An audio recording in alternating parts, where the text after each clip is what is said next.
Hello friends, Houston Shelton. So I'm going to try to give you guys a tip here, maybe save you a little money. Um, More so than saving money, it should save you some time. Because when you need this, and if you have to order it, most of the time it's a cheap item, and this is a homemade one.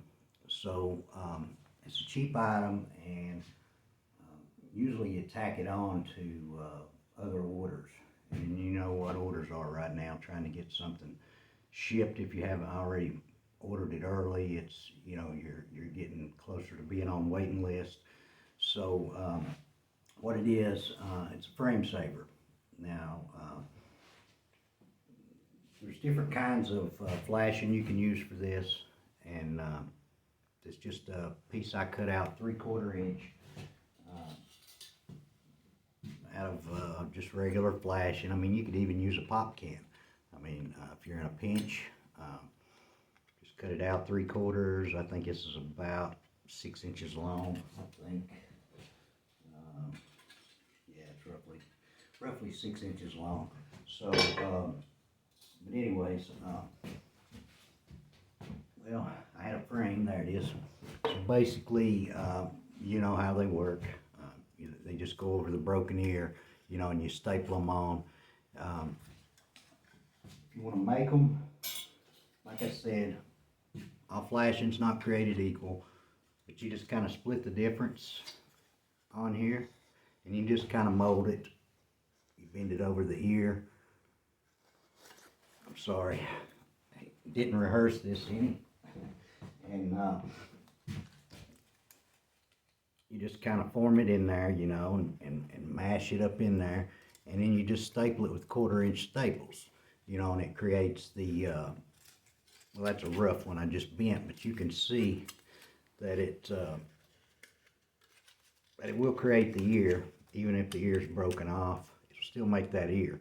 Now this lighter flashing that I got here, even if you staple it up close, it's still got some flex, so you can double this thinner flashing, or you can, I don't know, this is close to the size of what they use on the store-bought ones. I don't know if you can see that or not, but it's just what Lowe's has,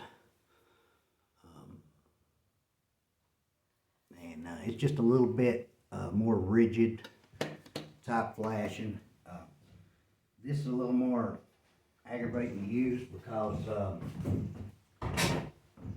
the staple don't go through it as easy.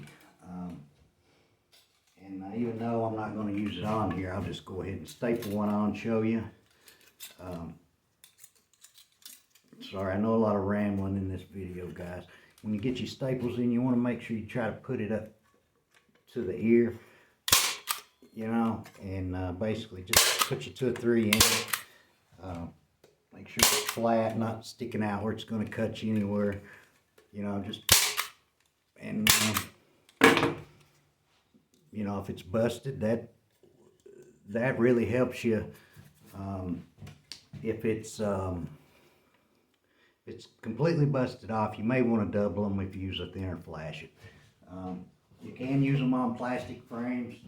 Now this is a store-bought one on this frame, but it's, you know, you nail them on.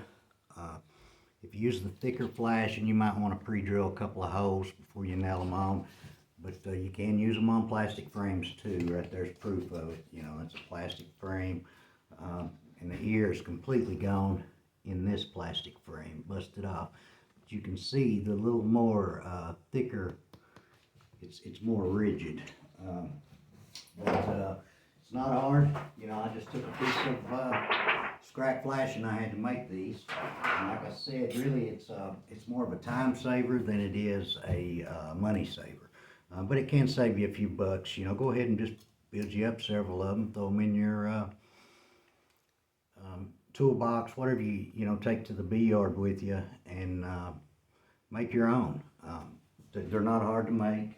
Like I said, the only critical thing is you want to make sure they're roughly 3/4 so they fit on top of the frame gives you a little bit on each edge, you know, so it's not going to cut you when you go in and out of the frame. But you know, for hillbilly made, that's not you know, that's not bad.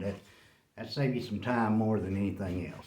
So I know it was a kind of a ramble of a video, guys, and I didn't really try to think it out and put anything together. I may redo it, I don't know, before I put this up, but I hope it helps, and maybe save you some time in the bee yard. All right, hope everybody has a great day. Good health. God bless.